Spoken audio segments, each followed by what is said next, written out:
So lots been going on, Jay, especially over the weekend in the world of the NBA. So apparently the Nets have announced themselves as a force to be reckoned with after a 112-108 victory last night, Sunday, over the Los Angeles Clippers. 3 days earlier, having beaten the Los Angeles Lakers 109-108, of course, without Kevin Durant and Anthony Davis, but they're on a 6-game winning streak.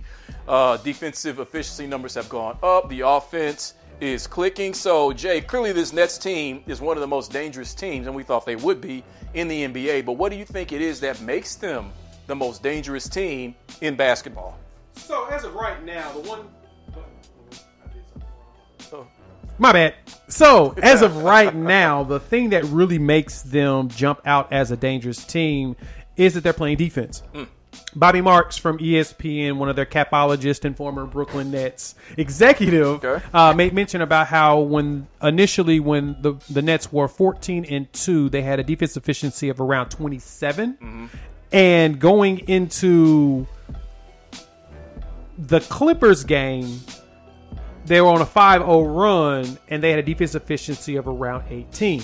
So if this team can play just a small ounce of defense, they have a chance of being one of the top teams in the NBA, if not the best one, because I know that defense really isn't their thing, but their offensive firepower is just so much there. There's so much that it's hard to stop everybody. And Kevin Durant hasn't played, in the last 2-3 games? Yeah, I think 3 games at least. So he's missed a few, but they're still capable of winning, honestly, without him. So the question we have to ask ourselves is if they lose one of those 3 semi-long term or even in the critical portions of the playoffs, what exactly happens to the team? Do they continue their dangerous run and we feel like they are a force to be reckoned with? Or do they come back to reality and recognize that, yes, as great as you guys are as twosomes, you got to have a third? Well, to the original question, what makes them the most dangerous team, I think that they now have an identity. They at least now have an offensive identity. Okay. And that identity is James Harden. James Harden is the point guard. Now, Kyrie Irving would tell you that he's the one who deemed it so. He knighted him on the shoulders, and that's why everything has been working on this 6-game winning streak the way that it has. But he knew ahead of time that James Harden's just a better natural point guard than Kyrie Irving. As spectacular as he is, it's been apparent, and he's shown this before by leading the league in assists, James Harden. He should be the point guard of this team. So ever since he's done that, that's given them their identity. And what's important about that, Jay, is that once you have an identity, once you know who you are, you can master that. Because teams who don't have an identity, they try to be everything from moment to moment. Are we a run and gun team? Are we a defensive team? Do we play inside out? Do we play outside in? They no longer have to answer those questions about what the identity was going to be with these 3 All-Stars. They now know James Harden is that identity. He dictates the offense, the flow, the tempo, and Kyrie Irving and Kevin Durant have to play off of him. Yeah, it's funny you mentioned that Kyrie had to knight him. I'm waiting. Right, exactly. You got to give him that. Congratulations, you're an Avenger. Why did he have to make that decision? He wanted people to think that he made that decision, but the decision had already been made.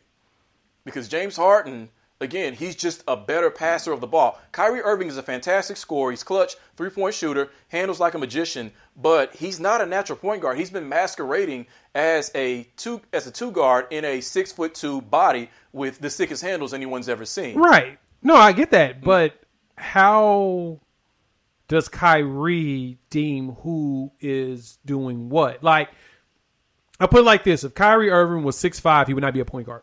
Right. He's only a point guard because he's roughly 6'1"-ish. Barely. 6'2", yeah. With 3 pairs of socks on and his platform Nikes. Yes. That's the only way he's really that tall. But I'm trying to get a better understanding of why is it on him? Why wouldn't Nash make this determination? Why wouldn't it be the coaching staff? Honestly, why wouldn't it be the best player on the team, which is Kevin That's Durant? simple. The coach did make the decision. Kyrie Irving. He said, as coach of this team, I have made him an Avenger. He's going to be our point guard. So he basically gave Spider-Man his, here you go. Yeah, Steve's job is to call timeouts. He's I don't know, who's the weakest or most unpopular Avenger? That's who Steve Nash is on this team. Who would that be? Would it be Hawkeye? I guess the one that keeps the glue together in theory, the most I don't get that how he makes that choice, but like as of right now, after all the rankings go down, it looks like they are, of course, number 1 in offensive ranking, but they're number 28 in defensive, so it looks like it's going up. But they did just recently add Andre Roberson, in which we know that he has been coming off of the knee, the patella tendonitis that he had or whatever. Yes. In Oklahoma City, and he looked okay coming back. He showed flashes of good defense, but the question is, the same question I have for Roberson and the same thing I had for Kevin Durant is the lateral movement on defense after those catastrophic type injuries. Can he help? Personally, yes. I think he gives them just enough defense that you're not going to get from everybody else. What do you think? I mean, yeah, he's going to give them that wing defense that they need, but they still need a post defender. They have time. There's plenty of time before the trade deadline in order to pick somebody up. But once they shore up that position, then I think that they'll about be set with what they need for the playoffs. So Andre Roberson, if he can at least be 75% of what he was this season, because he's not going to be 100%, maybe next season he would be as far as the defender that he was, but they need that post defender. I get you on that. So the question is, what's the post defender they should get? Who should they go after? Should it be Andre Drummond? Now, if I ask that question, are they trading DeAndre Jordan? Because it seems like he's not effective at all. If that's the case. If they need a post defender, he obviously is not the piece. If there's a package you can put together involving DeAndre Jordan and maybe some picks or some guys off the bench that you can get for Andre Drummond, yes, you do that. The problem with that, though, is the locker room, is relationships, because he's very close to Kyrie Irving and Kevin Durant. So that piece can be just as valuable as what he does on the court. So they have to be thinking in that regard. I don't know how cool Andre Drummond is with those guys, but basketball-wise, I mean, hell yeah, Andre Drummond can get you 20 and 20 in a game. So to have him, I mean, they would be nearly unstoppable. They would be Golden State Warriors KD level unstoppable with him. I just don't think they would give up DJ to do it. Well, the biggest problem you have with them is that DJ is not going to be enough to get a player like Andre Drummond, and they don't have draft picks. So where are they going to get draft picks from? That means that you need to include a third team that's willing to take something that they have, in which it sounds like they're most likely going to have to give up more bench players to get that. This is not going to end well for them. To me, I'll just leave it at that. It's not going to end well for the Nets? Yeah. So you don't like where this is going after everything we just talked about? No, I don't. No? They still need a post defender. And when it comes to the playoffs, what does that look like? Yeah. Who they got? Once Anthony Davis comes back, if he comes back at least 75%, That's a big question to ask. I don't know. At 75%, Anthony Davis comes back, the Lakers win. Because they'll have defense and offense. Because the Lakers are top 5. And actually, they're the number 1 rated defense in the NBA, which is still amazing to me that they actually were able to do that. But outside of that, they're the number 1 rated defense.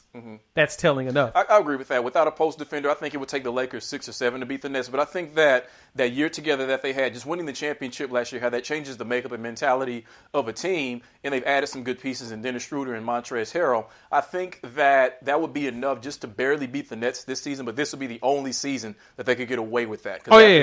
It's all Nets. Yeah, next year, you got more long-term pieces. Because you had the Nets winning this year. No, I had them winning next year. I have the Clippers, and I'm still sticking with that. The Clippers winning this year. I think the Clippers should have won that game last night. Kawhi got a bad call, in my opinion. I don't know if you saw that was a horrendous call. Bad call. That was a horrendous call. That would have tied the game. It's true. But at the same time, this is why I'm liking these Lakers. Without Schroeder, without Anthony Davis, they held the Nets to only 109 points. They're still pushing teams. That's way underneath what they would normally score. True. So, go for that.